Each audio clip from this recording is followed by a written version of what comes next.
beserta para keluarga, sahabat, dan segenap umat yang senantiasa itba' kepadanya ila akhiril hayah nanti, mudah-mudahan termasuk kita di dalamnya.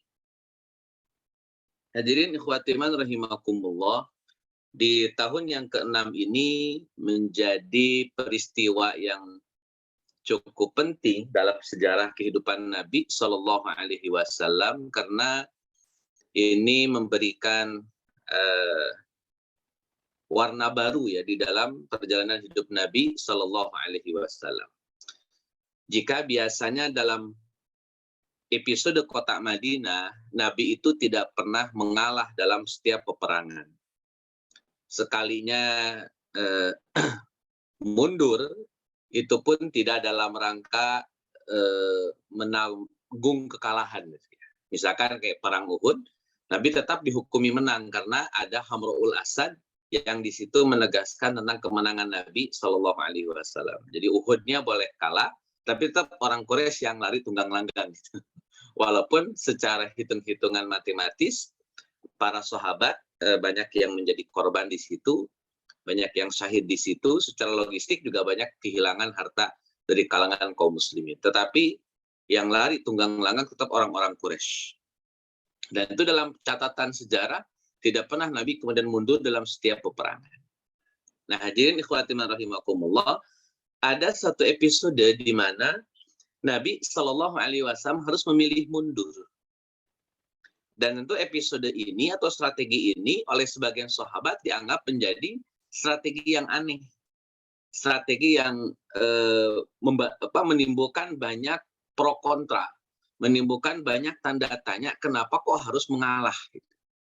Padahal kekuatan sudah besar, kalau toh harus tos-tosan bertarung, kemungkinan juga menang. Terus kenapa Nabi Shallallahu Alaihi Wasallam memilih mengalah? Dan ini menjadi sekali lagi episode penting di dalam perjalanan hidup Nabi Shallallahu Alaihi Wasallam. Jika melihat dari 5 tahun selama Nabi tinggal di kota Madinah, Nabi tidak pernah memilih mundur. Pun demikian dengan nanti pasca dari tahun ke-6 ini, di tahun ke-7, tahun ke-8, tahun ke-9, Nabi tetap komit untuk tidak pernah mundur sama sekali. Jadi ini tengah-tengah, di mana ada perubahan strategi yang Nabi Shallallahu Alaihi Wasallam lakukan, dan strategi ini sangat baru, yakni harus mengalah. Para sahabat tentu tidak setuju dengan sikap seperti ini, karena bagi mereka ini hanya menunjukkan kelemahan di hadapan musuh-musuh Islam. Tapi Nabi adalah Nabi Sallallahu Alaihi Wasallam, dan beliau mendapatkan banyak informasi tentunya dari Allah Azza wa Jalla. Ada pemahaman yang sudah Nabi dapatkan yang tidak difahami oleh para sahabat. Nanti pada akhirnya para sahabat faham bahwa strategi Nabi adalah strategi yang paling tepat, mengalahnya Nabi adalah strategi yang paling tepat. Jadi terkadang teman-teman semua, Bapak Ibu yang Allah muliakan, mengalah itu tidak lantas berarti kalah. Bisa jadi mengalah itu adalah cara agar memenangkan sebuah pertarungan. Wallahu a'lam. Hadirin ikhwati man rahimakumullah, kita masuk di kronologis, Pak. Ini biar kemudian ketemu clue-nya di mana. Jadi yang pertama yang kemudian kita harus pahami, Nabi Shallallahu Alaihi Wasallam itu mendapatkan perintah umroh atau perintah haji lah secara umum. Redaksinya ya haji.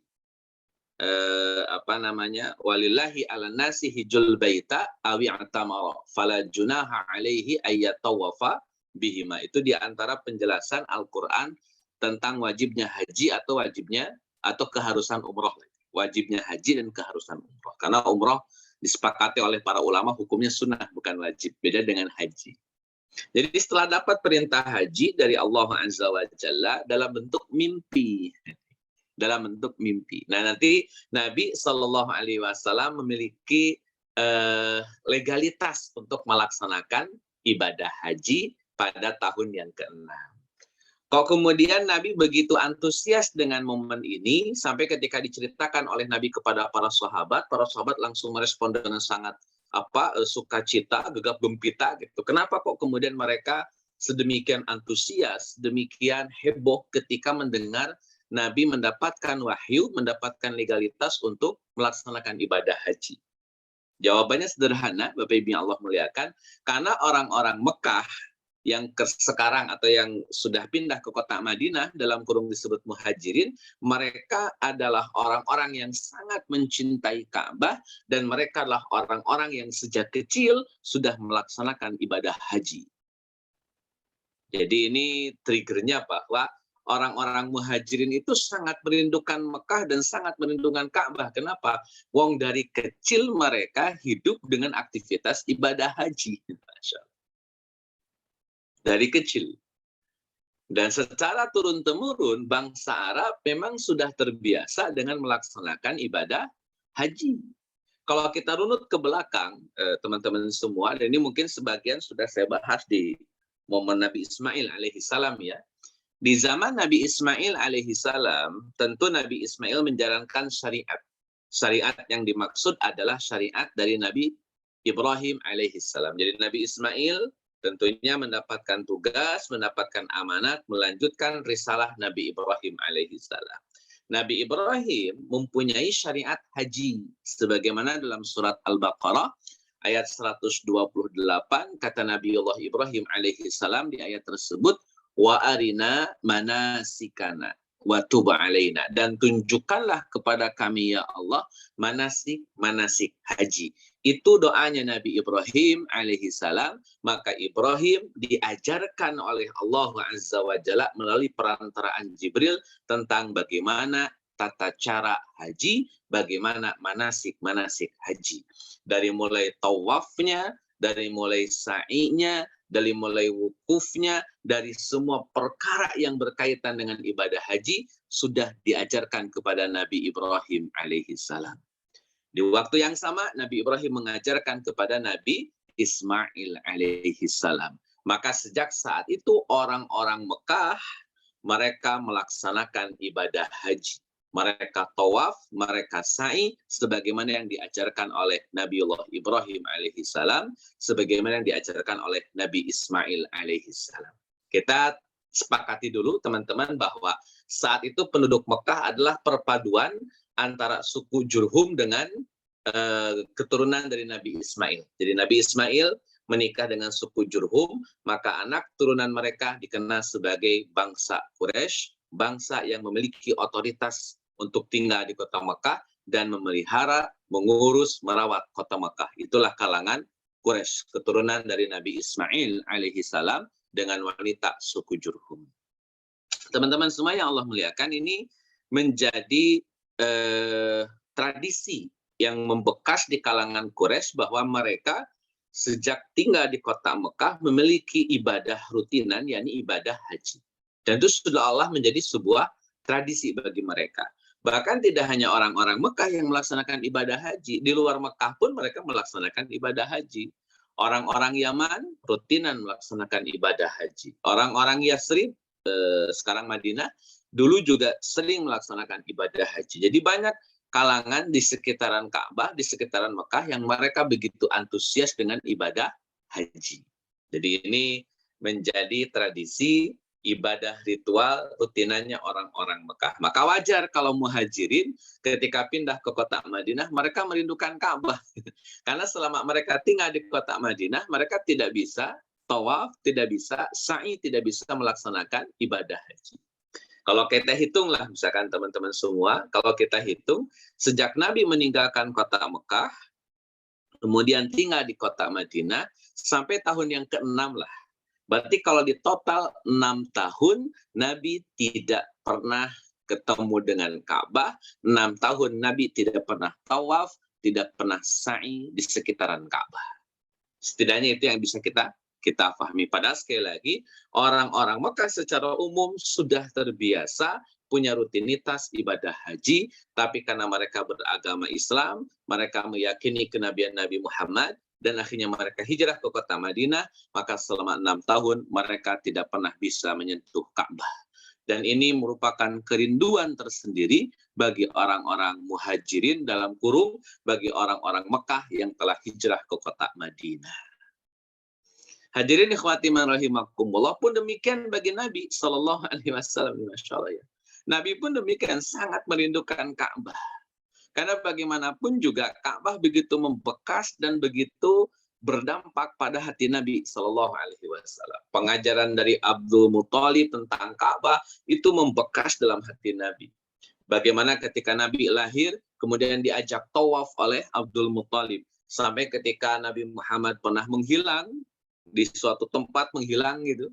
Kemudian ketemu, maka Abdul Muthalib kembali mengajak tawaf Nabi Muhammad SAW, tentunya dengan tawaf sebagaimana yang diajarkan oleh Nabi Ibrahim alaihissalam. Ya, sebagaimana tawafnya yang diajarkan oleh Nabi Ibrahim alaihissalam, yang notabene teman-teman semua, tawafnya Abdul Muthalib berbeda dengan tawafnya umumnya orang-orang Quraisy. Nah, ini pembahasan harus detail memang. Tapi setidaknya segitu dulu nih, bahwa Abdul Muthalib tawafnya atau hajinya berbeda dengan hajinya orang-orang Quraisy pada umumnya waktu itu. Berbeda. Teman-teman semua yang Allah muliakan, Nabi Allah Muhammad SAW saking begitu merindukan Ka'bah, atau saking begitu menghormati Ka'bah, ini menghormati Ka'bah betul, ketika Nabi mendapatkan perintah sholat, dan Allah Azza wa Jalla memerintahkan menghadap ke arah Masjidil Aqsa, itu praktek Nabinya Shallallahu Alaihi Wasallam tetap meletakkan Ka'bah di antara Nabi dengan Masjidil Aqsa. Jadi Nabi disuruh menghadap Masjidil Aqsa. Logika praktisnya kan tinggal membelakangi Ka'bah, kemudian menghadap Aqsa. Ideanya kan begitu.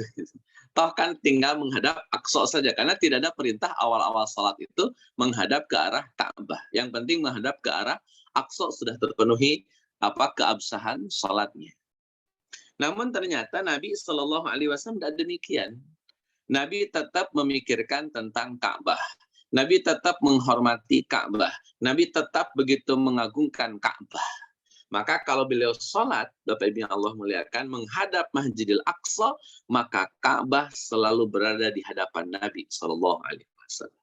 Jadi Nabi, Ka'bah, Aqsa. Padahal bisa saja Nabi langsung menghadap Aqsa dan membelakangi Ka'bah. Ini menjelaskan sekaligus menggambarkan betapa Nabi Shallallahu Alaihi Wasallam begitu antusias, begitu menghormati, begitu mengagungkan yang namanya Ka'bah. Sampai nanti ketika Nabi hijrah ke kota Madinah, notabene Mekah ada di belakang Nabi, berarti Shallallahu Alaihi Wasallam, dan Masjidil Aqsa, kota Mekah ada di selatannya Nabi, sedangkan Masjidil Aqsa ada di utaranya Nabi. Sehingga kalau Nabi sholat, mau tidak mau harus membelakangi Ka'bah. Sampai kan peristiwa ini betul-betul sangat menggelisahkan Nabi. Betul-betul sangat menggelisahkan Nabi. Sampai akhirnya Allah Azza wa Jalla berfirman bahwa kata Allah Azza wa Jalla, "Fawalli wajhaka syatrul Masjidil Haram." Maka hadapkanlah dirimu kepada arah di mana Masjidil Haram ada di situ. Barulah itu membuat Nabi tenang, enjoy. Jadi ini betapa Nabi merindukan Ka'bah. Sebagaimana kita mungkin hari ini merindukan Ka'bah setelah 2 tahun kurang lebih tidak bisa melihat Ka'bah secara langsung. Allah. Hadirin khawatiman rahimakumullah. Hal ini disepakati oleh para ulama bahwa tidak semua penduduk Mekah itu menyembah berhala. Sebagian kecil di antara mereka masih komit dengan milah Ibrahim dan mereka tidak pernah menyembah berhala. Nabi Muhammad tidak pernah menyembah berhala sejak kecil, padahal diasuh oleh seorang paman bernama Abu Thalib. Abu Thalib tidak pernah mengajarkan kepada Nabi bagaimana tata cara menyembah berhala. Ini bukti bahwa tidak semua orang Mekah penyembah berhala. Abu Bakar As-Siddiq radhiyallahu an dikenal juga sebagai laki-laki yang tidak pernah menyembah berhala.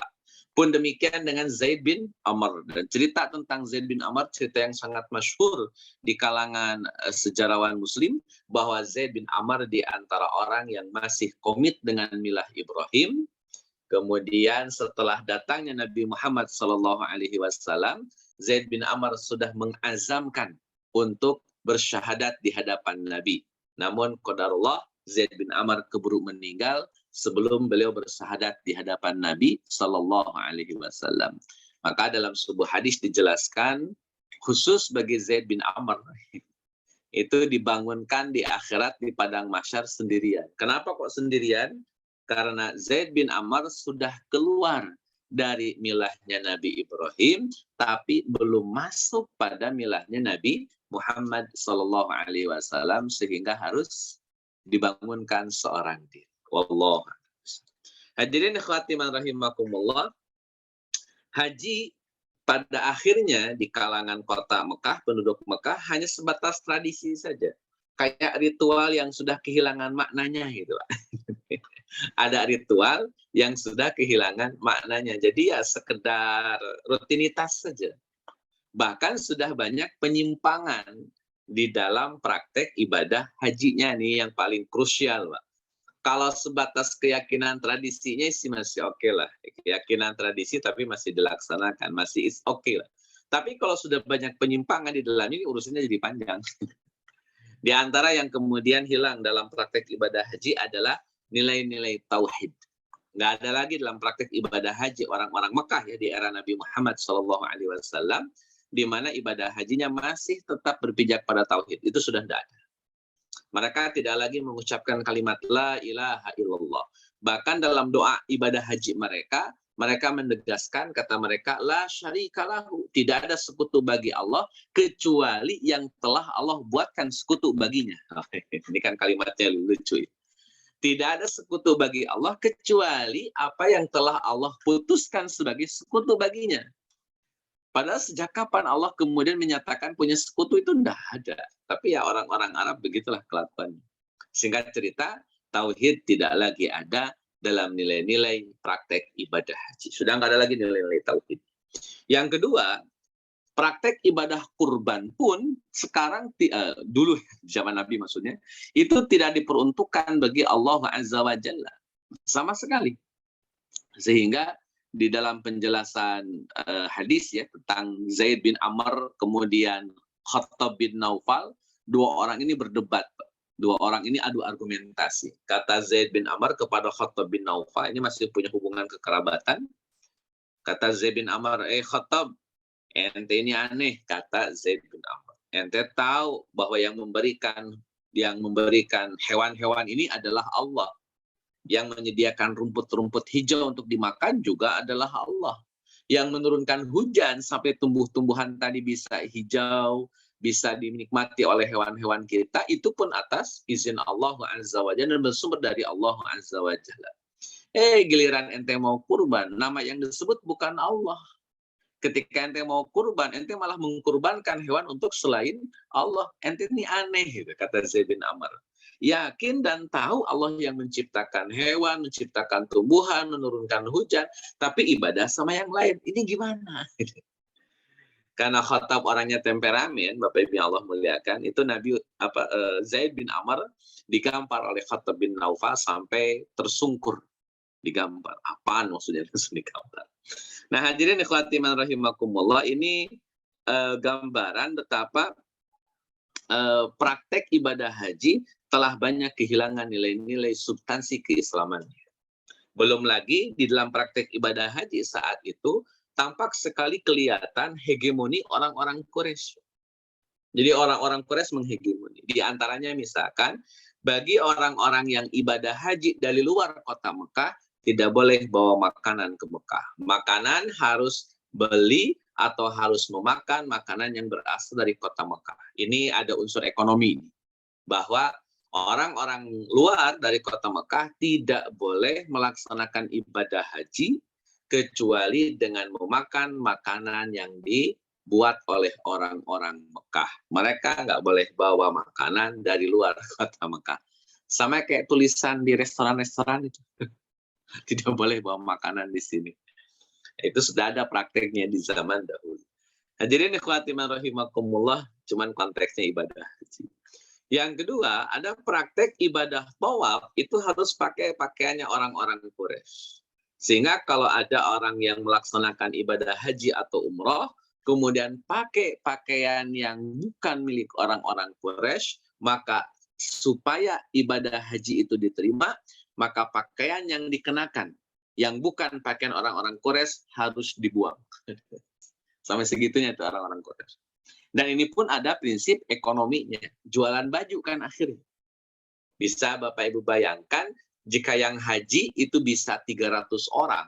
Misalkan kayak haji saat Nabi Muhammad SAW Bai'ah Aqobah 2. Itu Bai'ah Aqobah 2 kan ada perjanjian. Itu setidaknya ada 75 orang dari kalangan Madinah yang berbaiat kepada Nabi Shallallahu Alaihi Wasallam. Dari total sekitar 500-an. Total yang berangkat sekitar 500-an. Belum lagi dari Yaman, belum lagi dari tempat yang lain. Nah, bisa dibayangkan oleh Bapak Ibu semuanya, mereka melaksanakan ibadah haji dan mereka semuanya harus beli pakaian yang berasal dari kota Mekah. Berapa keuntungan orang-orang Mekah? Jadi ujungnya bisnis juga ya. Allah alam. Nggak tahu kalau sekarang apa bisnis juga atau enggak. Kemungkinan sama ya barangkali. Hadirin ikhwati rahimakumullah, bahkan ada diskriminasi. Kalau tadi kan hegemoni masalah ekonomi bagi orang-orang yang melaksanakan ibadah haji. Yang kedua, bahkan orang-orang Mekah diskriminasi terhadap orang-orang di luar Mekah. Orang-orang Mekah itu punya fatwa bagi mereka sendiri bahwa hanya orang-orang Mekah yang boleh wukuf di rumah masing-masing. Adapun yang datang ibadah haji dari Yaman, dari Madinah, mereka harus wukuf di Arafah. Khusus bagi orang-orang Quraisy, wukufnya di rumah masing-masing. Ini kan jelas intimidasi ya bagi orang-orang di luar kota Mekah. Hadirin ikhwati rahimakumullah, ini merupakan bid'ah yang sesat yang ada dalam agamanya Nabi Ibrahim alaihissalam yang dilakukan oleh orang-orang Quraisy. Wallahu a'lam. Teman-teman semua yang Allah muliakan, tadi di awal saya sampaikan kurang lebih 6 tahun. 5 atau sampai 6 tahun ya. Nabi Shallallahu Alaihi Wasallam tidak bisa lagi melihat Ka'bah secara langsung. Jangankan untuk beribadah umroh ataupun haji, sekedar lihat saja Nabi Allah Muhammad tidak memiliki kesempatan dan tidak diizinkan oleh orang-orang Quraisy. Maka selama 5 tahun ini, Nabi Allah Muhammad kan diisi dengan berbagai macam peperangan. Dari tahun kedua sampai tahun kelima ini, tidak berhenti dari peperangan demi peperangan. Jadi Nabi Shallallahu Alaihi Wasallam fokus memikirkan perang, walaupun dalam hatinya sangat merindukan Ka'bah. Tambah lagi orang-orang Quraisy menolak kehadiran Nabi Shallallahu Alaihi Wasallam. Nah, teman-teman semua yang Allah muliakan, sampai akhirnya tadi di awal saya sampaikan, Nabi Allah Muhammad bermimpi. Mimpinya itu masuk ke dalam area Ka'bah, masuk ke dalam Ka'bah. Kemudian mimpi pegang kuncinya Ka'bah. Dan yang ketiga mimpi tahallul. Dan kita sepakati teman-teman semua bahwa mimpi para nabi itu adalah wahyu. Mimpi para nabi adalah wahyu. Nah, hadirin ikhwati rahimakumullah, saat Nabi Allah Muhammad telah bermimpi dengan 3 item tadi ya, masuk dalam Ka'bah, kemudian mendapatkan kunci Ka'bah dan juga tahallul, kemudian Nabi menceritakan kepada para sahabat, karena sekali lagi bahwa mimpi para nabi adalah wahyu. Kemudian diceritakan kepada para sahabat, maka bahagianya para sahabat mendengarkan cerita Nabi. Mereka semua terkagum-kagum, mereka semua bersyukur betul kepada Allah, mereka semua happy, bahagia. Kenapa? Sudah saatnya mereka bisa melihat Ka'bah, tawaf, sa'i, wukuf, mabit, dan semua hal yang berkaitan dengan Ka'bah sudah diizinkan oleh Allah Azza wa Jalla. Itu yang ditangkap oleh para sahabat. Tahun ke-6, Nabi Allah Muhammad bermimpi, disampaikan kepada para sahabat, maka para sahabat membuat pasukan khusus untuk melaksanakan ibadah haji atau umroh. Jadi ini jelas peruntukannya, bahwa pasukan yang Nabi buat, persiapan yang Nabi buat dalam rangka melaksanakan ibadah haji atau umrah, bukan yang lain. Jadi harus ditegaskan di awal bahwa Nabi cuma punya satu tujuan. Apa itu? Haji atau umrah. Umrah lah katakan. Hanya punya satu tujuan, umrah. Tidak ada kepentingan untuk memerangi orang-orang Quraisy, tidak ada. Tidak ada kepentingan untuk menghancurkan penduduk orang-orang Quraisy, tidak ada. Tidak ada kepentingan untuk merusak stabilitas Mekah, nggak ada. Sama sekali tidak ada tujuan tadi. Tujuannya cuma satu. Melaksanakan ibadah umrah, mengagungkan Baitullah, dan ziarah ke Baitullah. Itu tujuan yang Nabi sampaikan di setiap kesempatan, di setiap pertemuan dengan utusan-utusan Quraisy, bahwa saya bukan mau perang. Saya cuma mau ziarah Ka'bah, mau mengagungkan Ka'bah. Cuman itu. Hadirin ikhwati man rahimakumullah, dan secara hukum internasional harusnya, Pak, harusnya itu diizinkan, harusnya. Tapi akhirnya kan ditolak. Nah, teman-teman semua yang Allah muliakan, Nabi Allah Muhammad akhirnya membawa 1.400 orang berangkat menuju kota Mekah, sekali lagi untuk melaksanakan ibadah umroh. Sepanjang jalan, Nabi Allah Muhammad mengajak beberapa kabilah dari Arab Badui. Jadi Arab Badui itu diajak oleh Nabi, ayo kita ke Mekah, kita melaksanakan umroh. Namun ternyata Arab Badui ini tidak mau.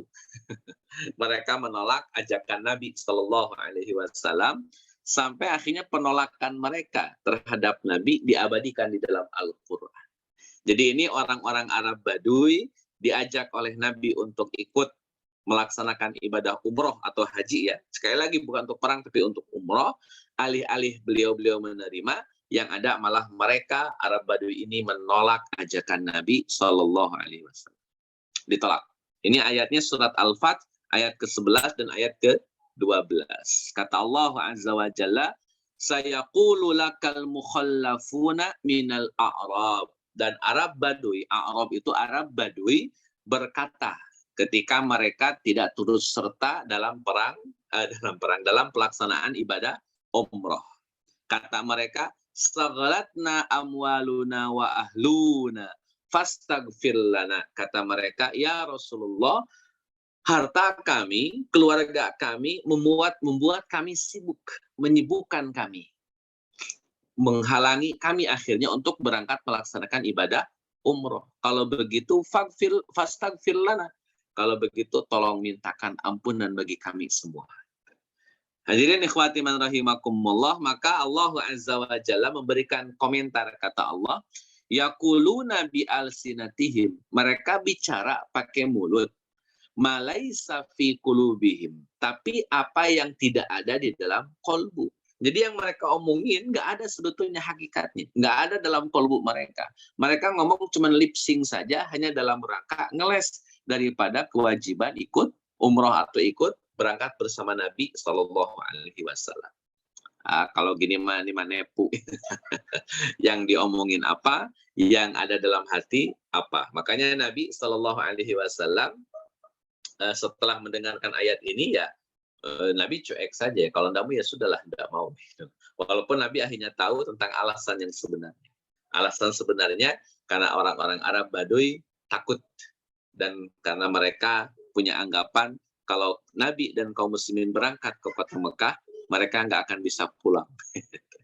Ini dijelaskan dalam surat Al-Fath ayat ke-12-nya, bal dzanantum allay yanqalibar rasulu wal mu'minuna ila ahlihim abada.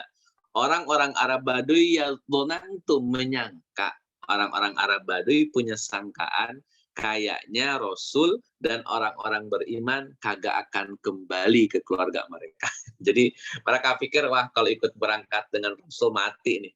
Pulang-pulang nggak bakalan selamat gini mah, daripada ngikut cuma timbang mati doang, cuma numpang mati doang, mendingan nggak usah ngikut. Nah, itu alasan asli dari Arab Badui. Jadi alasan selain itu pastinya bohong. Alasan sibuk dengan harta, sibuk dengan anak, ngurusin ini, ngurusin itu, pasti bohong. Karena yang asli adalah mereka takut, mereka khawatir, mereka akan tidak kembali karena mereka punya asumsi bahwa Nabi dengan pasukan kaum muslimin tidak akan pernah kembali.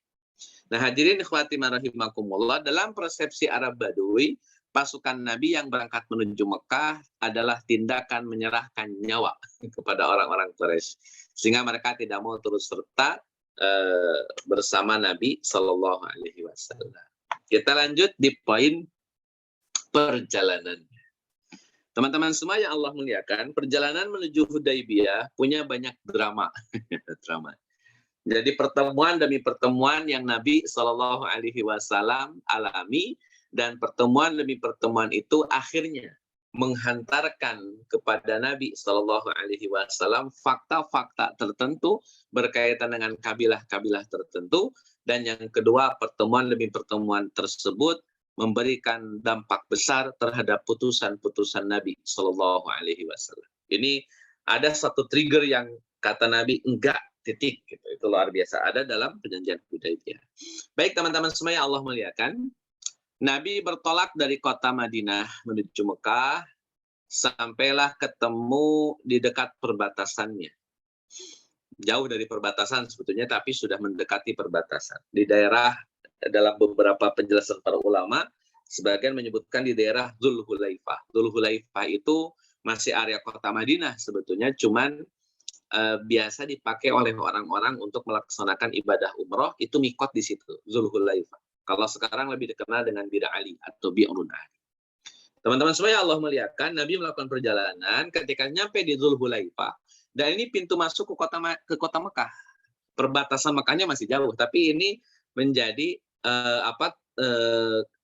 mikot makani bagi orang-orang yang akan melaksanakan ibadah haji dan umroh, maka mereka akan pakai baju ihram di situ sebelum mereka masuk ke kota Mekah. Nah, ketika mereka sudah ganti pakaian, Nabi Allah Muhammad bertemu dengan Bishr bin Sufyan. Kata Nabi Allah Muhammad kepada Bishr bin Sufyan,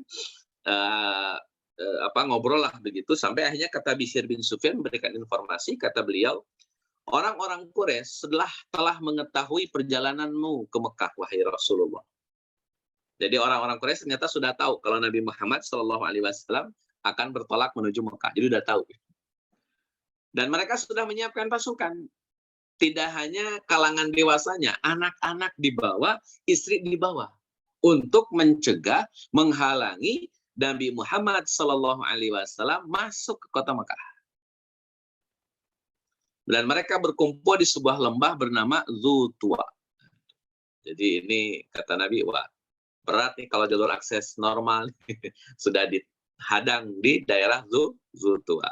Kemudian kata Bishr bin Sufyan, satu lagi pasukan yang sudah dikirim itu berada di daerah Qurwa'ul Ghamim.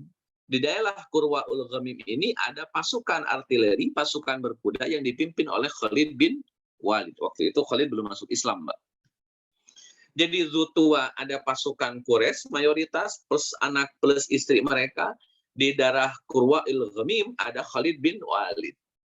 Kata Nabi, wah, semua akses ditutup ini mah. Udah kayak PPKM, Pak. Ditutup. Top SPB. Hadirin ikhwati rahimakumullah, akhirnya Nabi SAW berkata di depan Bishr bin Sufyan, celakalah orang-orang Quraisy, kata Nabi. Mereka telah disulut api peperangan. Apa susahnya jika membiarkan aku berinteraksi dengan orang-orang Arab, kata Nabi SAW. Jadi Nabi heran kepada orang-orang Quraisy. Kenapa? Karena Nabi datang ke Mekah itu bukan mau perang. Nabi sudah bilang beberapa kali kepada para sahabat bahwa keberangkatan kita bukan untuk perang. Kita untuk melaksanakan ibadah umroh. Tapi informasi yang sampai ke Mekah, informasi yang sampai ke orang-orang Mekah, Nabi bawa pasukan. Makanya mereka menghadang Nabi, bersumpah untuk menghadang Nabi dan tidak akan mengizinkan Nabi masuk ke kota Mekah. Makanya anak istri mereka sampai mereka bawa, Pak. Jadi ini kalau ibarat perang itu perangnya udah tos-tosan. Udah sangat tos-tosan di mana mereka membawa anak istri dalam aktivitas perang mereka. Allah. Teman-teman semuanya, Allah muliakan. Nabi sederhana saja. Kata Nabi, tinggal izinin saja. Saya ketemu sama orang-orang Arab, selesai kok gitu doang. Apa susahnya sih gitu loh. Kalau misalkan gara-gara saya ketemu dengan orang-orang Arab, bergaul dengan mereka, kemudian saya dikalahkan oleh mereka, kan itu memang keinginannya orang-orang Quraisy.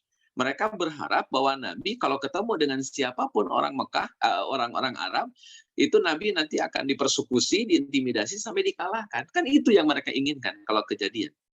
Ya kalau sebaliknya kemudian saya yang menang atau dimenangkan oleh Allah Azza wa Jalla, tentu akan banyak orang masuk Islam secara berbondong-bondong. Prinsip dasarnya, Bapak Ibu Allah muliakan, tinggal izinin sajalah saya ke Mekah. Apa susahnya sih? Heran amat, takut amat dengan saya.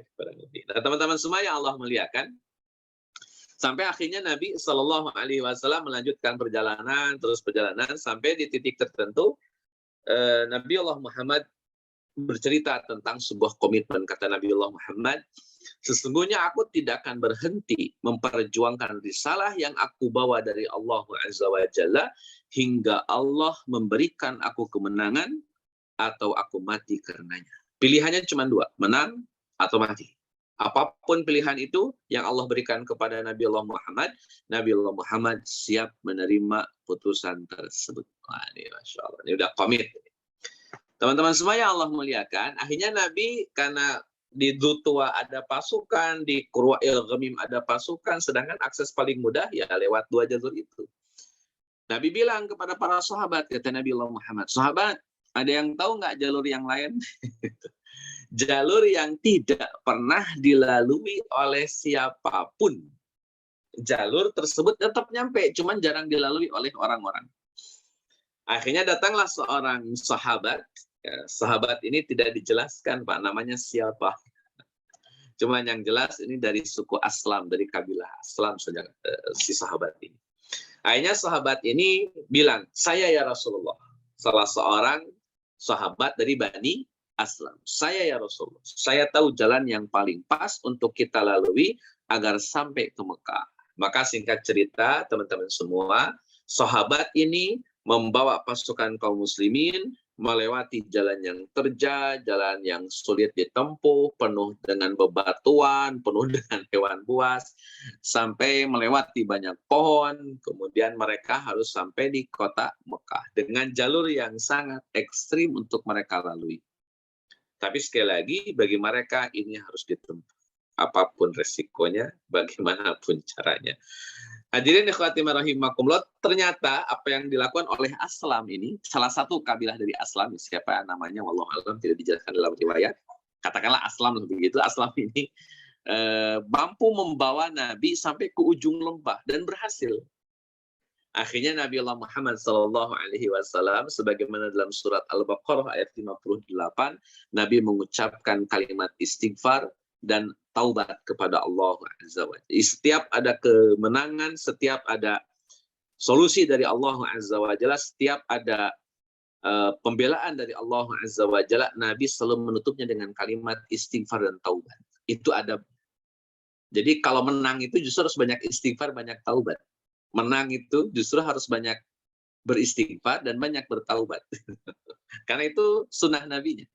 Silakan Bapak Ibu yang Allah muliakan, bandingkan dengan surat An-Nasr. Dalam surat An-Nasr itu, Iza ja'a nasrullahi wal fath, wa ra'aitan nasa yadkhuluna fi dinillahi afwaja, fasabbih bihamdi rabbika wastaghfir innahu kana tawwaba. Jadi setelah menang itu, fasabbih bihamdi rabbika wastaghfirhu. Bertasbih, kemudian memuji Allah, kemudian istighfar. Itu adabnya. Kalau menang memang begitu. Nah, hadirin ikhwati rahimakumullah, katakanlah salah seorang sahabat dari Bani Aslam ini mampu membawa Nabi selamat dari hadangan pasukan Dzultuwa dan selamat dari inceran pasukan Khalid bin Walid karena menggunakan jalur yang tidak pernah dilalui oleh orang-orang Arab pada umumnya. Teman-teman semua yang Allah muliakan, ketika sudah ada di lembah itu, Nabi ingin melanjutkan. Nah, lembah itulah yang dikenal dengan Hudaybiyah. Atau kalau di sini disebutkannya sebagai Saniyatul Miror. Ya, dekat-dekat Hudaybiyah. Nah, hadirin ikhwati rahimakumullah, ketika sampai di tempat tersebut, ternyata unta Nabi nggak mau jalan, Mbak. Gitu. Stuck gitu. Mogok untanya Nabi. Kata para sahabat, wah untanya Nabi nggak mau jalan nih. Kata para sahabat. Nabi SAW merespon, kata Nabi, bukan nggak mau jalan unta saya. Untanya Nabi namanya Sa'lab. Bukan nggak mau jalan. Unta saya ini pasti mau jalan. Cuman masalahnya, unta ini ditahan oleh zat yang dulu pernah menahan pasukan gajah masuk ke Mekah. Jadi ditahan oleh Allah SWT. Nah, teman-teman semua yang Allah muliakan, ketika Nabi mendapati untanya diam, nggak mau jalan, nggak mau gerak, maka Nabi memerintahkan nanti para sahabat untuk bikin kemah di tempat tersebut. Di mana unta itu diam, di tempat itulah Nabi dan para sahabat membuat kemah-kemah mereka untuk menjadikan tempat diamnya unta sebagai tempat pemberhentian atau rest area-nya bagi mereka.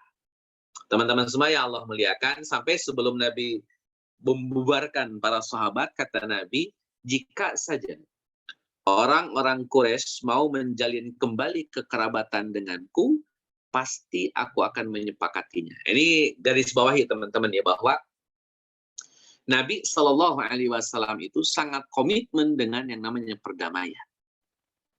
Jadi kalau Nabi harus memilih misalkan antara perang atau berdamai, maka Nabi pasti memilih berdamai.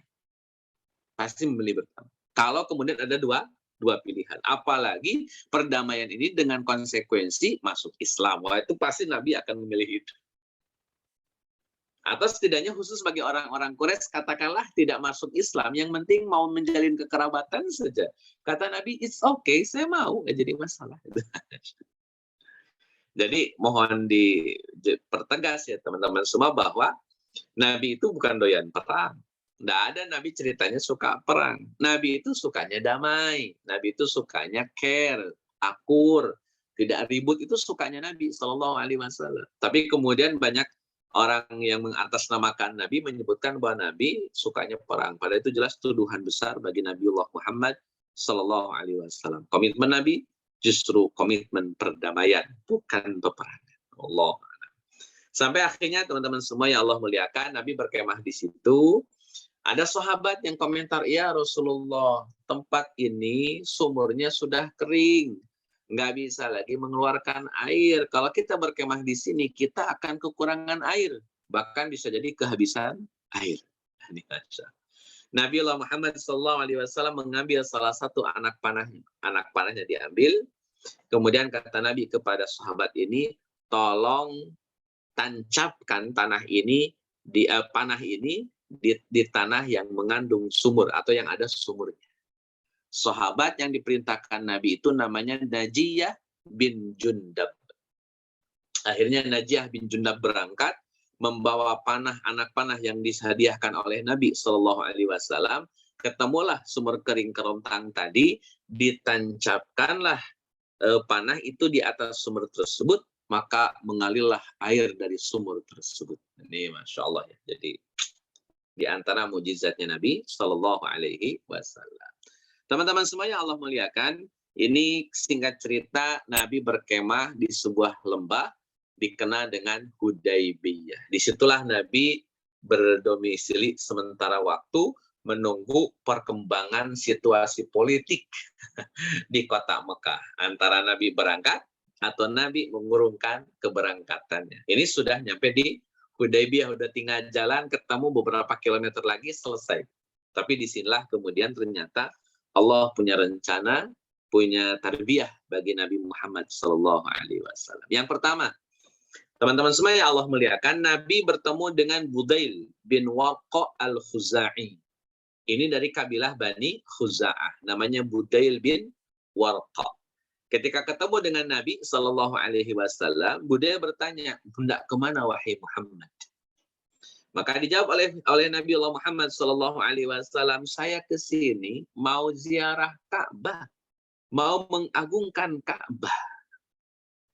Saya nggak ada maksud yang lain, kata Nabi SAW kepada Budail bin Warqa. Setelah diskusi panjang antara Nabi dengan Budail bin Warqa, maka Budail bin Warqa faham bahwa Nabi berangkat dari Madinah bukan untuk berperang, tapi untuk melaksanakan ibadah umroh. Dan perkara ini tentu sah dan dibolehkan. Itu minimal pendapat Budail bin Warqa. Maka ketika Budail bin Warqa ketemu dengan orang-orang Quraisy, kata Budail bin Warqa, wahai orang-orang Quraisy, sesungguhnya kalian ini terlalu tergesa-gesa menghakimi orang. Terlalu tergesa-gesa menghukumi orang. Lawang Muhammad datang buat ziarah Ka'bah, kok bukan buat perang gitu. Artinya informasi tentang niat kedatangan Nabi itu sudah sejak awal diterima, diketahui oleh orang-orang Quraisy. Sudah tahu mereka bahwa Nabi datang tidak dalam rangka untuk berperang, tetapi untuk melaksanakan aktivitas ziarah Ka'bah. Hadirin akhwati rahimakumullah, maka ada respon dari orang-orang Quraisy. Kata orang-orang Quraisy, ya kalau tujuannya memang itu pengen ziarah Ka'bah, ya silahkanlah. Tapi jangan bawa-bawa senjata dong. Gitu. Jangan bawa-bawa pasukan banyak dong. Jangan bawa-bawa pasukan militer dong. Ziarah-ziarah saja, ngapain pakai bawa pasukan militer, sampai bawa pedang, sampai bawa apa. Padahal pedang yang dibawa bukan pedang untuk perang, Mbak. Itu pedang dibawa hanya dalam rangka mengantisipasi hewan buas di padang pasir. Itu nggak ada ceritanya dengan perang. Tapi kan karena orang Quraisy sedemikian takut dan parno, Pak. Jadi lihat Nabi bawa rombongan kan 1.400 orang, kan nggak tanggung-tanggung, Pak. 1.400 orang. Dan ini lumayan jumlah yang cukup besar ya dalam sebuah ekspedisi ya. Rata-rata Nabi awal-awal kan tidak terlalu banyak ekspedisi yang dikirimkan oleh Nabi. Tapi saat ini lumayan sampai 1.400-an.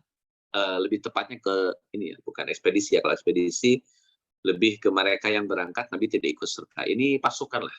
Jadi jarang-jarang betul ini pasukan yang Nabi bawa cukup banyak. 1.400 orang. Nah, teman-teman semua yang Allah muliakan,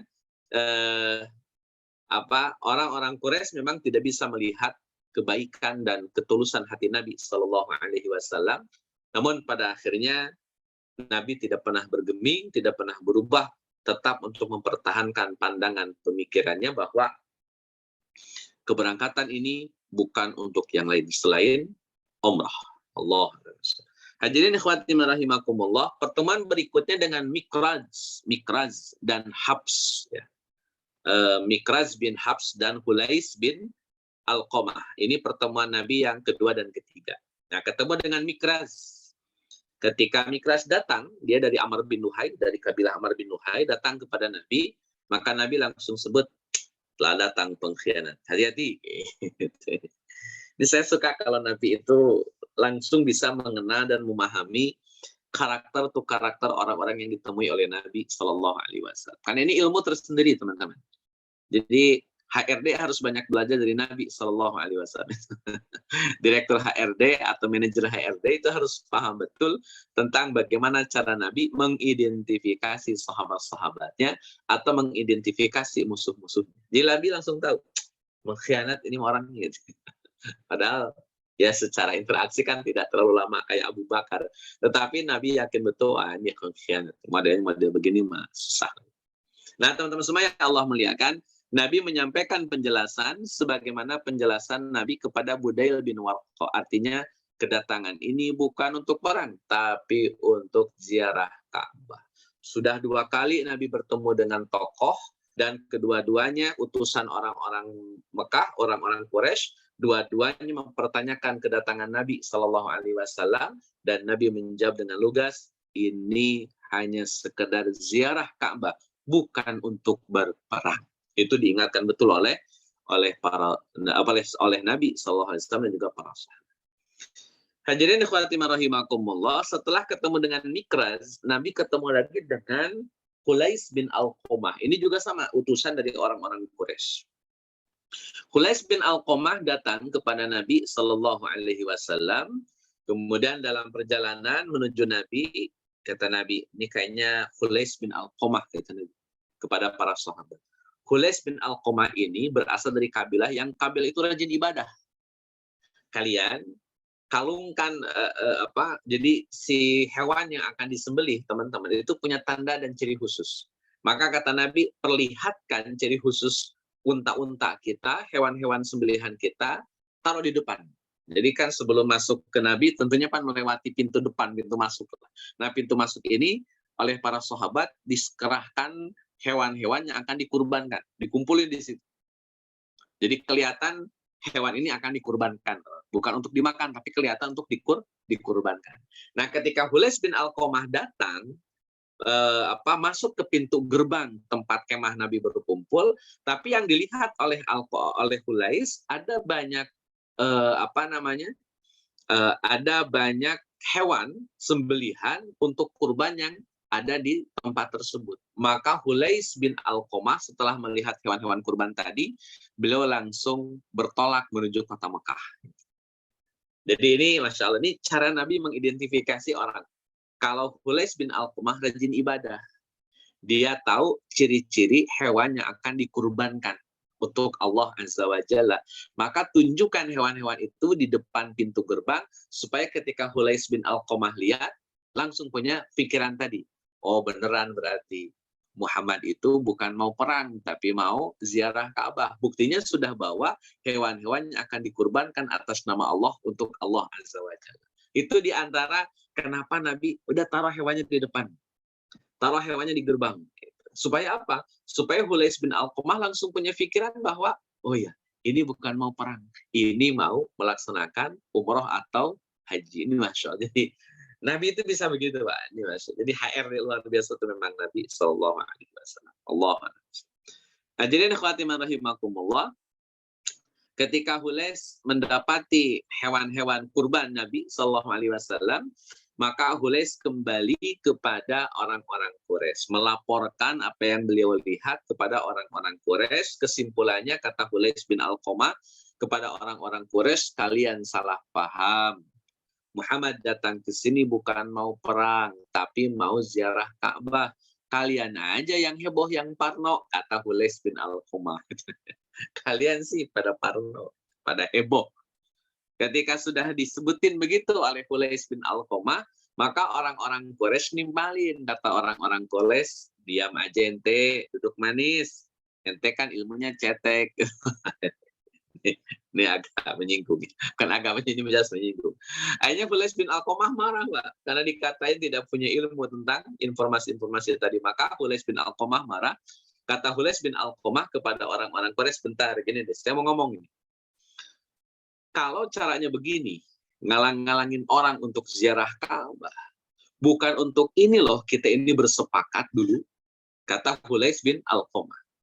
Jadi bukan untuk berlaku zalim kita bersepakat, bukan untuk berlaku aniaya kita bersepakat, kita bersama. Kita ini untuk menegakkan nilai-nilai keadilan, kata Hulais bin Alqamah. Dan kalian salah paham sama Muhammad. Muhammad Shallallahu Alaihi Wasallam bukan untuk berperang, tapi cuma ziarah Ka'bah. Itu diulang-ulang oleh Hulais bin Alqamah supaya orang-orang Quraisy kemudian paham. Sampai akhirnya kata orang-orang Quraisy, diamlah wahai Hulais, diam dulu, orang-orang Quraisy. Biarkan kami yang memutuskan bagaimana solusinya. Ente diam aja dah. Teman-teman semua yang Allah muliakan, ya karena Hulais disuruh diam oleh orang-orang Mekah, orang-orang Quraisy, ya sudah. Hulais bin Alqamah memilih diam. Nggak berkomentar apa-apa. Udah diam aja lah. Nah, teman-teman semua yang Allah muliakan, ini saya komentari sedikit. Hulais bin Alqamah, sekalipun tinggal domisili di kota Mekah, hari-harinya ketemu dengan orang-orang Mekah, tapi beliau punya rasa keadilan. Beliau punya kebijaksanaan. Endingnya apa? Apapun yang kemudian dilakukan oleh orang-orang Quraisy dan di situ mengandung unsur kezaliman, Hulais bin Alqamah menolak itu. Termasuk sikap orang-orang Quraisy terhadap Nabi Muhammad Shallallahu Alaihi Wasallam yang terkesan sekali intimidasi dan fitnah keji kepada Nabi Muhammad Shallallahu Alaihi Wasallam. Ini beberapa tokoh yang ketemu dengan Nabi Shallallahu Alaihi Wasallam kaitannya dengan perjanjian Hudaybiyah ini. Berikutnya, teman-teman yang Allah muliakan, Nabi Shallallahu Alaihi Wasallam ketemu dengan Urwah bin Mas'ud As-Saqafi. As-Saqafi itu berarti orang Taif. Ya. Berarti dia orang Taif. Walaupun punya kedekatan dengan orang-orang Mekah. Urwah bin Mas'ud As-Saqafi minta izin kepada para pembesar Quraisy untuk menemui Nabi Shallallahu Alaihi Wasallam. Utusan pertama, Warqa gagal. Budail bin Warqa gagal. Utusan kedua, utusan pertama Mikraz ya gagal. Utusan kedua Budail bin Warqa gagal. Utusan yang berikutnya pun Hulais bin Alqamah gagal. Jadi tidak ada orang yang berhasil yang diutus oleh orang-orang Quraisy. Maka Urwah bin Mas'ud menawarkan diri untuk jadi utusan orang-orang Quraisy. Urwah bin Mas'ud datang kepada Nabi Shallallahu Alaihi Wasallam, ngobrol dengan Nabi Shallallahu Alaihi Wasallam. Sampai kata Urwah bin Mas'ud, wahai Muhammad Sallallahu Alaihi Wasallam, apakah kamu ingin membunuh keluarga besarmu di Mekah? Itu bahasanya. Karena tuduhan yang rame, Nabi mau berperang, bukan mau umroh. Dan ini bikin heboh, Pak. Sudah viral, heboh, salah. Makanya Urwah bin Mas'ud nanyanya gitu-gitu aja. Semuanya pertanyaannya sama. Emang kamu mau membunuh keluargamu di Mekah? Pertanyaannya hampir sama karena semua orang terstigma bahwa Nabi berangkat mau perang, itu aja masalah. Maka Nabi SAW menjawab sebagaimana jawaban Nabi kepada utusan-utusan orang-orang Quraisy sebelum-sebelumnya. Bahwa keberangkatan Nabi ini bukan untuk berperang, tapi untuk ziarah Ka'bah saja. Sampai Urwah bin Mas'ud ngingetin Nabi, Pak, dalam kurung nasihatin atau dalam kurung ngancem ya. Kata Urwah bin Mas'ud, sesungguhnya orang-orang Quraisy telah keluar dengan membawa alat pelindung mereka dan mengenakan pakaian dari kulit harimau mereka, maka mereka bersumpah untuk mencegahmu memasuki kota Mekah. Kata Urwah bin Mas'ud, wahai Muhammad, balik lagi, pulang lagi aja. Bahkan sepertinya pengikutmu akan meninggalkanmu besok pagi. Nah ini Urwah bin Mas'ud ingin mengecilkan perasaan Nabi, ingin membuat Nabi ngeghost lah kalau dalam bahasa kita. Jadi Urwah bin Mas'ud As-Saqafi sedang ngeghost Nabi. Bagaimana cara menghilangkan rasa percaya dirinya Nabi atau menghilangkan dukungannya Nabi? Ya sudah, kata-katanya begitu. Kata-katanya kata-kata mancingan. Dan sepertinya pengikutmu akan meninggalkanmu besok pagi. Artinya kan Nabi dibuat panik, dibuat banyak pikiran lah, padahal Nabi tidak terpengaruh apa-apa. Teman-teman semua yang Allah muliakan, ketika Nabi SAW sedang ngobrol dengan Urwah sampai pada dialog, sepertinya pengikutmu akan meninggalkanmu besok pagi, maka Abu Bakar kemudian bicara. Kata Abu Bakar, lancang sekali kau. Apakah kamu kira kami akan meninggalkan Rasulullah Sallallahu Alaihi Wasallam?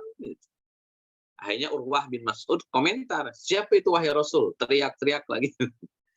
Maka dijawab oleh Nabi Sallallahu Alaihi Wasallam, dia adalah anak dari Abu Quhafa. Abu Quhafa itu bapaknya Abu Bakar As-Siddiq. Nama aslinya adalah Utsman. Allahu a'lam. Nama aslinya adalah Utsman ya, Utsman. Allah. Hadirin ikhwati rahimakumullah, kemudian Nabi Shallallahu Alaihi Wasallam melanjutkan obrolannya dengan Urwah bin Mas'ud sampai akhirnya Urwah bin Mas'ud ingin mengambil janggut Nabi. Karena ini biasanya gini teman-teman, kalau dalam praktek Arab menghormati lawan bicara itu pegang janggut. Jadi kalau pegang janggut dianggap sebagai menghormati lawan bicara. Nah, Urwah bin Mas'ud ingin melakukan itu, tapi masalahnya para sahabat tidak nyaman dan khawatir Nabi diperlakukan secara intimidatif, apalagi sampai disentuh oleh orang kafir. Para sahabat sangat khawatir tentang itu. Maka ketika Urwah bin Mas'ud mau pegang janggut Nabi, secara refleks Mughirah bin Syu'bah memukul tangan tersebut dengan gagang pedang. Tok. Apa nih? Main sentuh. Teman-teman semua yang Allah muliakan, ketika Mughirah bin Syu'bah menyampaikan kepada Urwah bin Mas'ud, jauhkan tanganmu dari wajah Rasulullah Sallallahu Alaihi Wasallam. Hadirin ikhwati rahimakumullah, Urwah bin Mas'ud kemudian nanya, siapa dia wahai Muhammad Sallallahu Alaihi Wasallam? Maka jawaban Rasul, dia adalah anak saudaramu Mughirah bin Syu'bah. Hadirin ikhwati rahimakumullah, ini PR penting, bukan PR pembahasan ini. Ketika disebutkan namanya Mughirah bin Syu'bah, Urwah bin Mas'ud langsung klik. Kata Urwah, bentar. Ente Mughirah bin Syu'bah? Iya. Hai pengkhianat, kata Urwah bin Mas'ud. Bukankah aku baru saja membersihkan aibmu kemarin?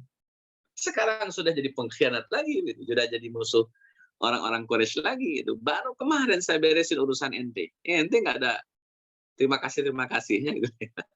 Nah teman-teman semua yang Allah muliakan, ini kronologisnya Pak. Kronologisnya kenapa Urwah punya kalimat, bukankah aku telah membersihkan aibmu kemarin gitu ya. Kenapa ada kalimat itu?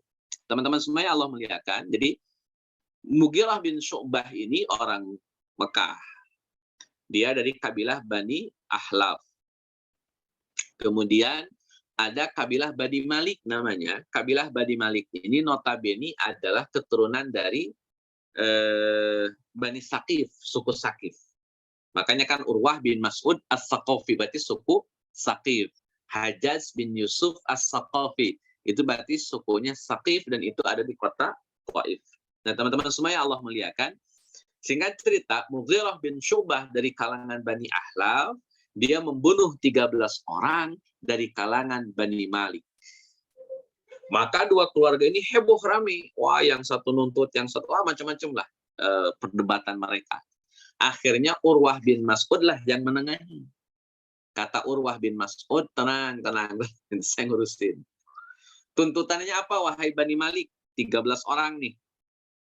Orang-orang Bani Malik dibantai oleh Mughirah bin Syu'bah. Maka dijawab oleh kalangan Bani Malik, kata kalangan Bani Malik, ya diat sajalah, diat. Sejumlah uang, nggak usah kisos, nggak usah. Bayar aja pakai uang, pakai dinar. Singkat cerita, teman-temannya Allah muliakan, Bani Malik menerima diat, dan yang mengeluarkan diat adalah Urwah bin Mas'ud. Urwah bin Mas'ud lah dengan harta yang dia punya membebaskan tuntutan Bani Malik kepada Mughirah bin Syu'bah. Makanya ketika Mughirah bin Syu'bah mukul tangannya Urwah, kemudian Urwah nanya, siapa itu? Jawaban Nabi adalah Mughirah bin Syu'bah. Maka respon pertamanya Urwah bin Mas'ud, hei pengkhianat. Karena memang sudah dibantu, loh kok malah jadi musuh. Tentunya kan ini bikin repot. Nah, teman-teman semua yang Allah muliakan, sebelum pamit, Urwah bin Mas'ud melihat sebuah fakta yang luar biasa. Dan ini pandangan yang menurut Urwah bin Mas'ud sangat aneh dan luar biasa. Penglihatan ini atau pandangan ini. Teman-teman semua yang Allah muliakan, sebelum pamit, Urwah bin Mas'ud melihat para sahabat. Kalau Nabi selesai wudhu, Bapak Ibu yang Allah muliakan, maka bekas air wudhunya diperebutkan oleh para sahabat. Direbutin. Sampai mohon maaf, Bapak Ibu yang Allah muliakan, saking direbutinnya, dijelaskan dalam hadis Nabi, kadu yaqtatuluna.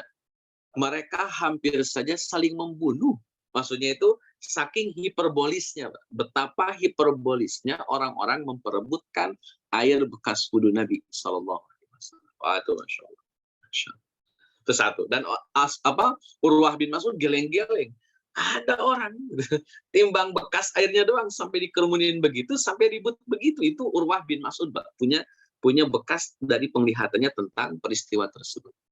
Sampai teman-teman semuanya Allah muliakan, air ludah Nabi itu tidak pernah nyentuh tanah. Maksudnya apa? Nabi kalau buang ludah, pasti ada yang nadahin. Pasti ada yang ngambil. Dan air ludah yang sudah didapatkan, digosok, kemudian diusap ke seluruh tubuh. Itu yang kemudian dilihat oleh Urwah bin Mas'ud. Kata Urwah bin, apa ini? Kok bisa segininya? Kemudian teman-teman semuanya Allah muliakan, Nabi SAW kadang-kadang rambutnya rontok terjatuh. Maka rambut yang rontok dan terjatuh tersebut itu jadi miliknya para sahabat. Sampai teman-teman semuanya Allah muliakan, pernah ada riwayat di mana Nabi SAW mencukur pelontos rambutnya. Setelah beliau mencukur pelontos rambutnya, beliau cerita kepada para sahabat. Setelah dipelontos, bercerita, kemudian menyampaikan sebuah amanat. Kata Nabi, ini rambut saya. Ambil. Jadi Nabi menghadiahkan rambut ketika selesai dipelontos. Nah, saya rasa ini Masya Allah ya. Betapa para sahabat begitu mencintai Nabi sampai di titik itu, Pak. Dan semua itu terekam oleh Urwah bin Mas'ud. Maka ketika Urwah bin Mas'ud kembali ke kota Mekah, ketemu dengan orang-orang Mekah, kata Urwah bin Mas'ud, demi Allah. Orang Mekah, saya ini sering ketemu dengan Kaisar Romawi. Saya ini sering ketemu dengan Raja Najasyi. Saya juga sering ketemu bahkan dengan orang-orang Persia, Romawi, Persia, Najasyi. Kata Urwah bin Mas'ud, saya sering ketemu dengan para raja tadi. Tapi demi Allah, tidak ada satupun raja-raja yang tadi disebutkan punya rakyat yang rakyatnya sampai memperlakukan raja seperti sahabat memperlakukan Nabi Shallallahu Alaihi Wasallam. Nggak ada. Orang-orang Persia ya gitu-gitu aja, orang-orang Romawi gitu-gitu aja, orang-orang Najasyi gitu-gitu aja. Mereka tidak pernah kemudian memberikan penghormatan kepada raja mereka seperti penghormatan kaum muslimin kepada Nabi Shallallahu Alaihi Wasallam. Hadirin ikhwati rahimakumullah, sampai kata Urwah bin Mas'ud, sungguh aku melihat sebuah kaum yang tidak akan membiarkan Muhammad begitu saja untuk selama-lamanya. Jadi jangan sampai ada tindakan yang tidak cerdas, tidak dewasa. Kenapa? Karena Nabi Shallallahu Alaihi Wasallam mendapatkan dukungan dari para sahabat terkait dengan loyalitas iman yang mereka berikan kepada Nabi Shallallahu Alaihi Wasallam. Maka Urwah bin Mas'ud mengingatkan jangan macam-macam. Jangan macam-macam sama orang-orang kepada orang-orang Quraisy. Urwah bin Mas'ud mengingatkan jangan macam-macam kepada Nabi Muhammad karena kaum yang dia punya luar biasa melebihi sebuah kerajaan yang disampaikan oleh Urwah bin Mas'ud. Wallahu a'lam, ini disampaikan oleh Urwah bin Mas'ud. Baik hadirin ikhwati man rahimakumullah, nanti setelah banyak utusan dari dari orang-orang Quraisy, maka nanti Nabi Shallallahu Alaihi Wasallam memberikan juga utusan kepada orang-orang Quraisy. Utusannya seperti apa dan siapa, tugasnya apa. Sampai di sini dulu lah. Nanti kalau ada pertanyaan silakan diajukan pertanyaan. Kalau memang tidak ada, saya coba lanjutkan. Kembali ke Mas Heri, silakan. Allah. Saya izin dulu sebentar. Ya. Baik, terima kasih Ustadz Daniel Barkah atas paparannya. Kepada teman-teman yang mau bertanya, dipersilakan.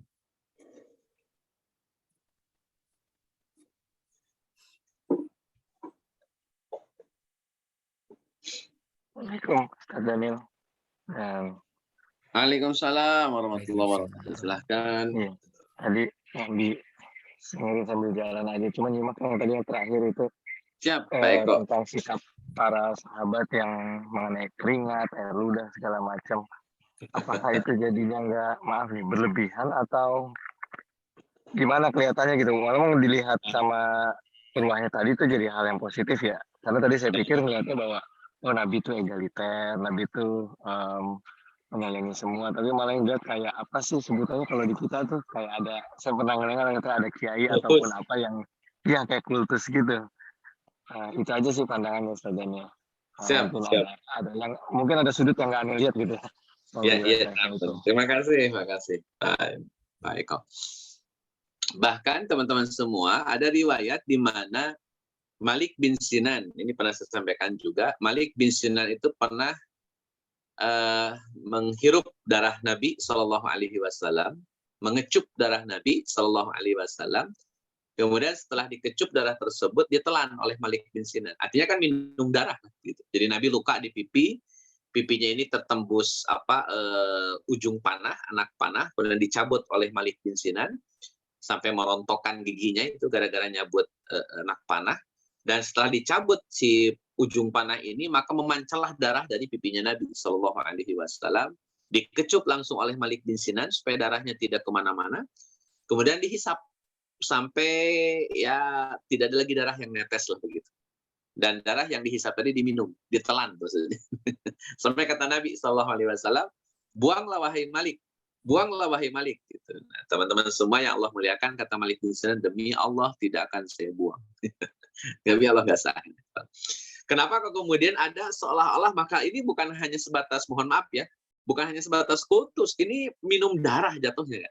Juga kasus kayak Abdullah bin Zubair radhiyallahu an, ketika Nabi selesai dibekam, Nabi menyisakan darah bekam di bejananya, darah bekam Nabi diminum oleh Abdullah bin Zubair. Ini beberapa praktik kemudian yang kita anggap sebagai hiperbolis atau kultus lah begitu ya, berlebihan. Teman-teman semua yang Allah muliakan, sebetulnya bicara berlebihan tergantung standar yang kemudian kita tetapkan.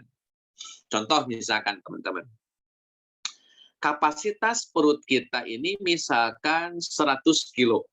Ini ilustrasi saja ya. Mana ada perut 100 kilo. Cuman ini kapasitas perut 100 kilo. Kalau kita isi dengan volume 150 kilo, maka kita akan dianggap berlebihan. Kenapa? Karena ukurannya 100. Kok dikiasi 150? Tentu itu berlebihan. Kurang lebih begitulah. Akhirnya kita akan isi hanya 95 kilo saja. Supaya tidak disebut berlebihan. Artinya masih ada space 5 kilo yang kemudian itu kosong. Itu perut laki-laki dewasa. Dibandingkan dengan anak kecil nggak nyampe 100 kilo, Pak, perutnya, kapasitasnya. Kapasitasnya hanya misalkan 50 kilo. Maka ketika diisi 45 kilo untuk anak-anak dan diisi 95 kilo untuk orang tua ya, perutnya, maka kita nggak akan bisa bilang bahwa mengisi 95 kilo ke orang tua itu berlebihan. Karena anak kecil ini diisinya 45 kilo saja. Jadi nggak bisa membandingkan begitu berlebihan. Jadi kalau kita memperlakukan orang lain selain Nabi Muhammad dengan seperti itu bisa jadi dianggap berlebihan. Tapi dalam konteks Nabi Shallallahu Alaihi Wasallam itu tidak dianggap berlebihan. Itu bentuk ekspresi kecintaan mereka kepada Nabi. Dan Ibnu Jauzi, teman-teman semua, menyebutkan bahwa semua yang ada dalam tubuh Nabi itu memberikan keberkahan bagi kaum muslimin bagi para sahabat. Semuanya, keringat Nabi itu mengandung keberkahan. Ustadz, kok ada keringat mengandung keberkahan? Kan berkah itu dari Allah. Allah mengizinkan keringat Nabi mengandung keberkahan. Itu disampaikan oleh Ummu Sulaim. Ummu Sulaim ini, kalau Nabi tidur siang, kan kalau Nabi tidur siang itu di atas ranjangnya, yang dari pelepah kurma, itu pasti meneteskan keringat. Nah, namanya juga tidur siang. Nah, keringat ini oleh Ummu Sulaim ditampung, Mbak. Si keringat ini ditampung oleh Ummu Sulaim. Kemudian neteslah keringat tadi ke bejana atau ke botol atau ke apalah alat tampung keringatnya Nabi Shallallahu Alaihi Wasallam. Nah, ketika Nabi bangun, Nabi lihat itu ada bejana atau ada wadah tempat nampung keringat. Nabi nanya kepada Ummu Sulaim, Ummu Sulaim, apaan ini? Kata Ummu Sulaim, itu bejana kami Rasul.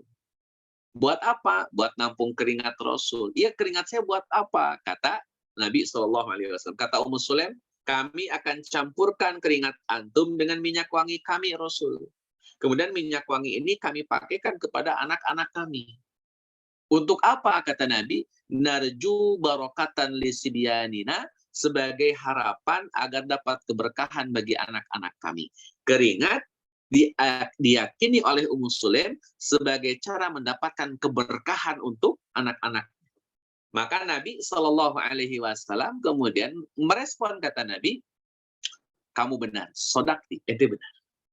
Nah, teman-teman semua yang Allah muliakan, jadi hal-hal tadi tidak akan dihukumi berlebihan karena porsinya memang kepada Nabi Shallallahu Alaihi Wasallam. Dan saya yakin, Mbak, ini saya yakin betul, kalau kita hidup atau hari ini Nabi Muhammad masih hidup, saya yakin tindakan kita mungkin tidak akan jauh berbeda dengan para sahabat saat itu. Saking sayangnya, saking cintanya, saking expertnya terhadap Nabi Shallallahu Alaihi Wasallam. Nah, akan disebut berlebihan sebagaimana dalam Al-Quran, la taglu fi dinikum. Kalian jangan berlebihan dalam agama kalian. Akan disebut berlebihan manakala kita memperlakukan Nabi Muhammad Shallallahu Alaihi Wasallam seperti hanya orang Kristen memperlakukan Nabi Isa alaihissalam. Itu baru dihukumi berlebihan.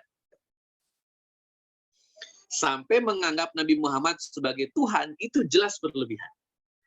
Nah, kalau di titik itu baru berlebihan. Karena yang dikhawatirkan oleh Nabi ketika Nabi menyebutkan dalam hadis, la taglu fi dinikum, kalian jangan berlebihan ya dalam urusan agama kalian, nanti takutnya kayak orang-orang Nasrani. Nah, itu maksud Nabi, Pak. Jadi jangan berlebihan yang khawatir menjatuhkan kepada praktek orang-orang Nasrani, di mana Nabi mereka, yang mereka jadikan sebagai panutan, malah dianggap sebagai anak Tuhan. Ini jelas pelanggaran. Nah, Nabi nggak boleh itu kalau diperlakukan seperti itu. Tapi kalau sikap para sahabat kepada Nabi yang memperebutkan air ludah, memperebutkan rambut, mengambil keringat, minum darah Nabi, itu semua tidak dianggap berlebihan. Karena tidak ada satupun dari mereka yang meyakini bahwa Nabi Muhammad adalah Tuhan atau Nabi Muhammad adalah anak Tuhan. Nggak ada satupun dari mereka. Mereka tetap meyakini Nabi Muhammad sebagai Nabi, hanya saja semua yang berhubungan dengan Nabi itu mengandung keberkahan. Itu keyakinan mereka. Apapun yang berkaitan dengan Nabi mengandung keberkahan. Tadi saya tegaskan ya. Kok bisa, Ustaz, selain Allah bisa memberikan keberkahan? Yang bisa memberikan keberkahan cuma Allah. Tapi Allah mengizinkan Nabi dan apa yang ada dalam diri Nabi mengandung keberkahan. Itu poinnya. Saya kasih perbandingan, Pak, ini perbandingkan. Siapakah yang berhak ngasih syafaat? Yang berhak ngasih syafaat cuma Allah. Siapakah pemilik syafaat? Pemilik syafaat cuma Allah. Tapi Allah Azza wa Jalla bisa memberikan izin kepada orang tertentu atau kepada sesuatu untuk memberikan syafaat. Contoh, Allah mengizinkan Quran memberikan syafaat kepada para pembacanya. Makanya kata Nabi, Iqra'ul Qur'an fa innahu ya'ti yaumal qiyamah syafi'an li ashabi. Quran itu bisa memberikan syafaat kepada para pembacanya. Itu tidak bertentangan dengan ayat kursi bahwa yang memiliki syafaat cuman Allah, tidak bertentangan. Tetap pemilik syafaat cuman Allah, tapi Allah mengizinkan orang atau sesuatu bisa memberikan syafaat. Yang punya keberkahan cuman Allah, tapi Allah bisa memberikan keberkahan itu kepada sesuatu atau kepada orang tertentu. Kasus Nabi Shallallahu Alaihi Wasallam, konteks Nabi, apapun yang ada dalam atribut Nabi itu mengandung keberkahan.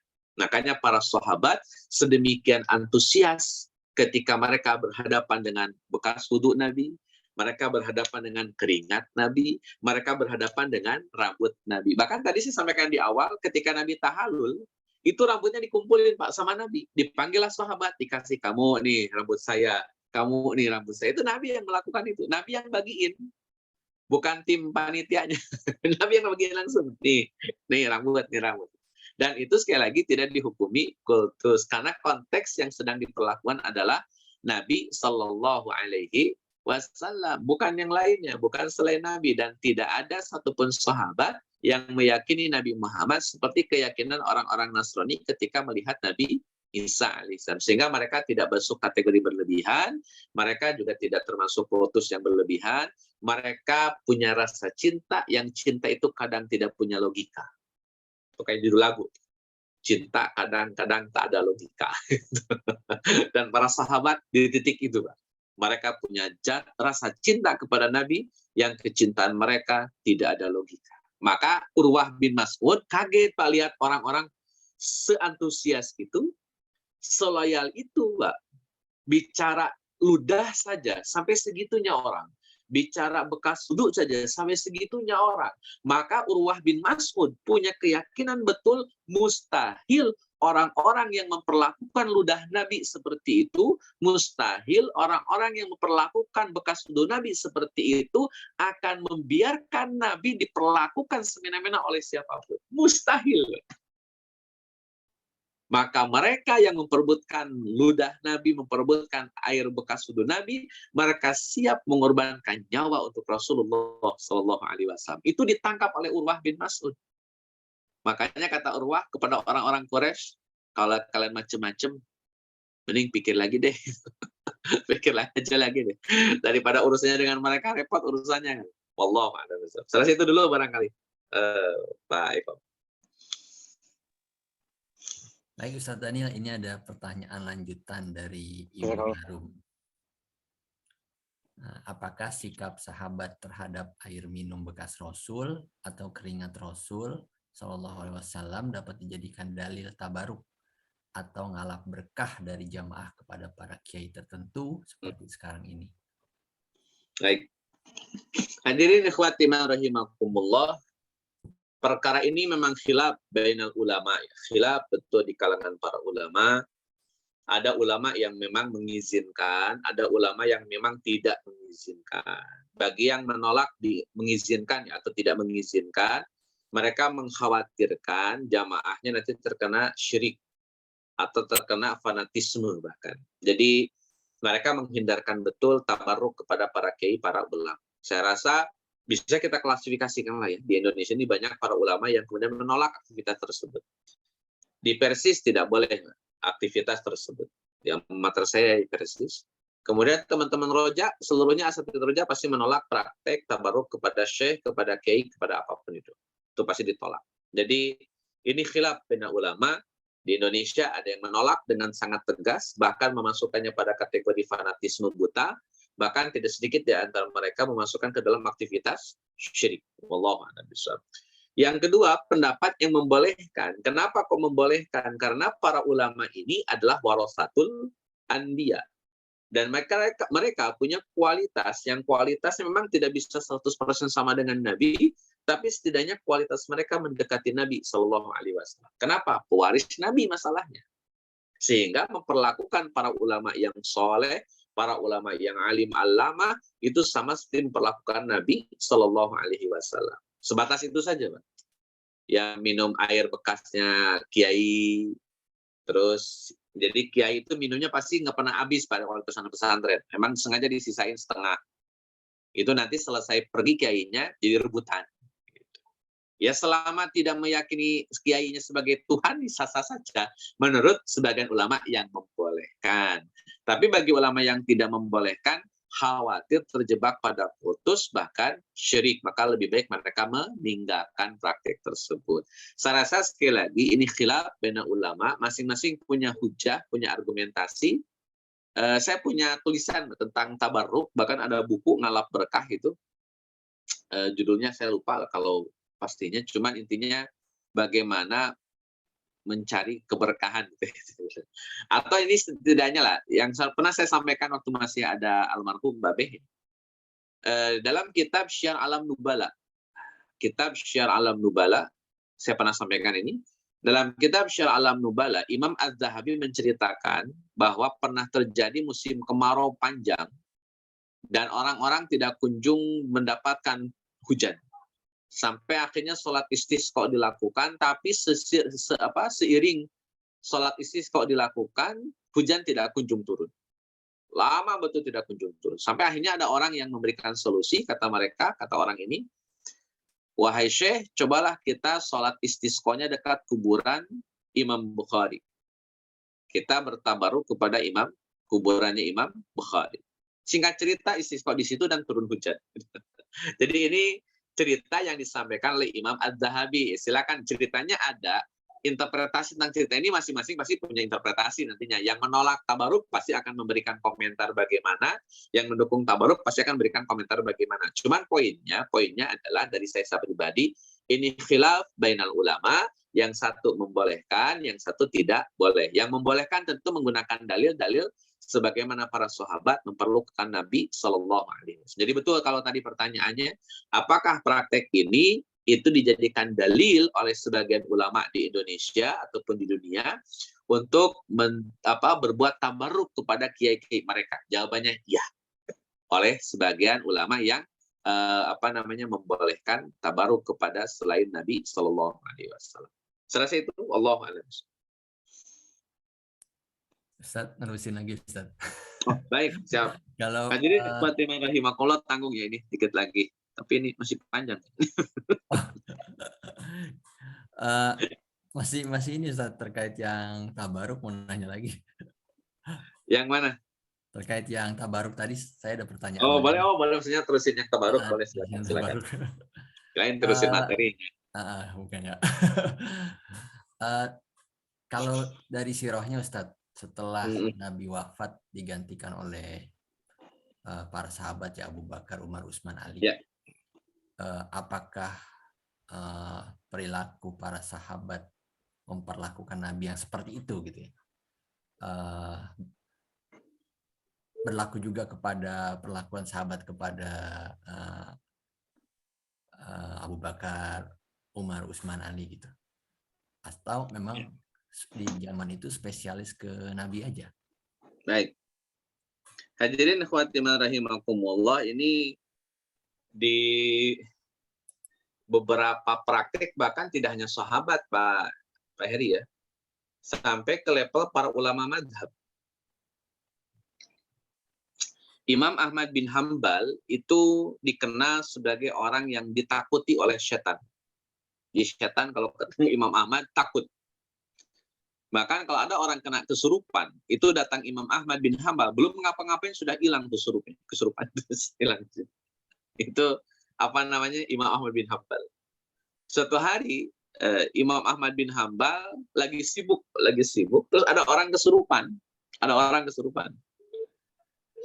Akhirnya kan mereka datang ke Imam Ahmad, tapi Imam Ahmad lagi sibuk gitu, dan beliau tidak bisa meninggalkan kesibukannya. Sedangkan yang kesurupan makin parah. Akhirnya Imam Ahmad bin Hambal melepaskan sendalnya, kemudian sendalnya diserahkan kepada orang yang diutus ya untuk nyari Imam Ahmad, dan sendal ini dibawa kepada orang yang kena kesurupan. Jinnya langsung hilang, padahal sendal doang. Sendal doang.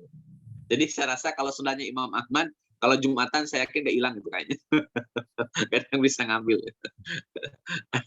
Disegani betul tuh sendal. Itu baru sendalnya saja.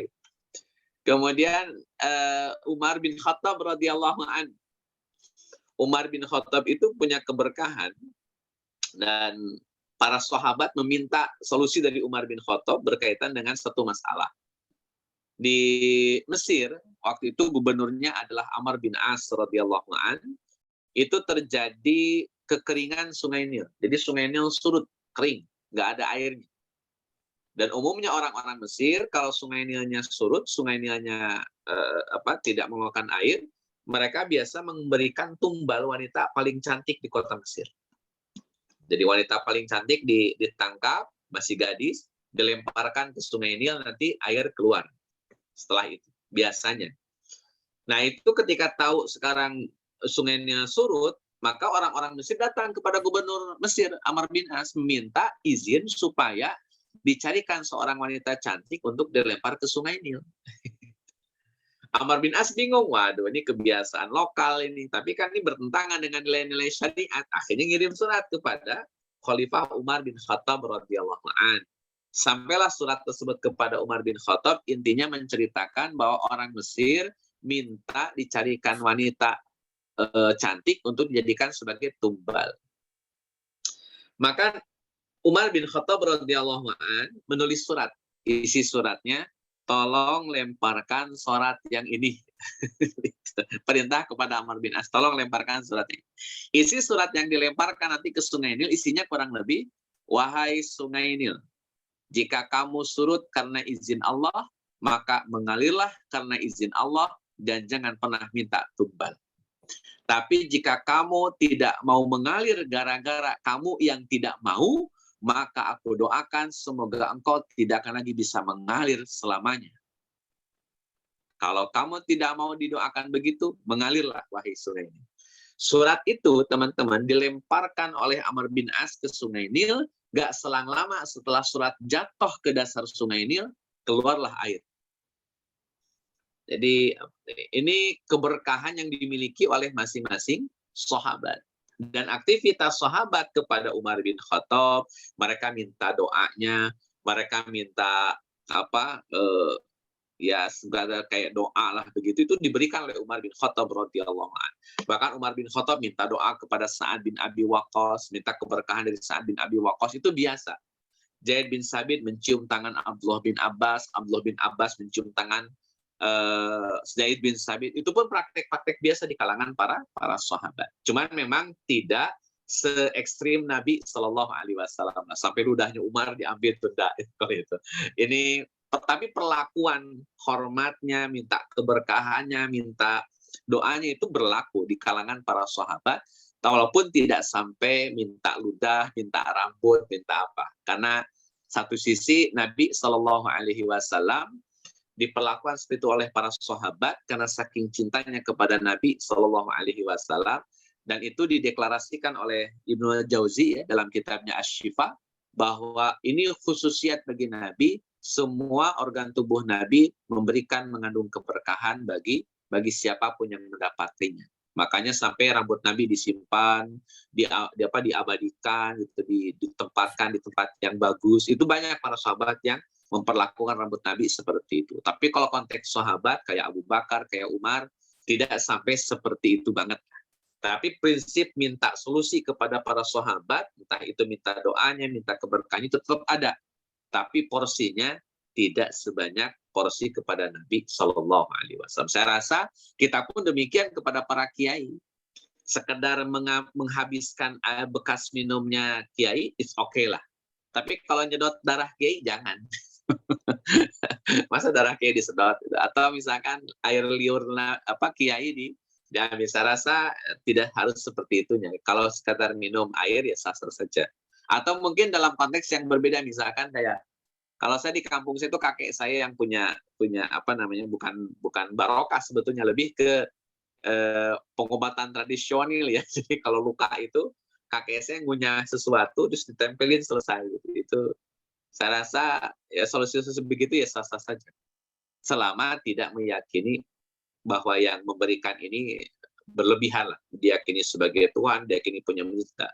Sewajarnya saja. Kita menghormati ilmunya, menghormati kealimannya, maka menghormati ilmu dan kealimannya, sekaligus mengharapkan keberkahan ilmu dan keberkahan kealimannya, itu dibolehkan. Ilmu itu barokah, orang yang punya ilmu juga barokah, maka bekas-bekasnya kemungkinan besar memberikan keberkahan atas izin Allah. Tentu jangan sampai terlampau ekstrim. Allah. Baik, terima kasih Ustaz dari Barkah.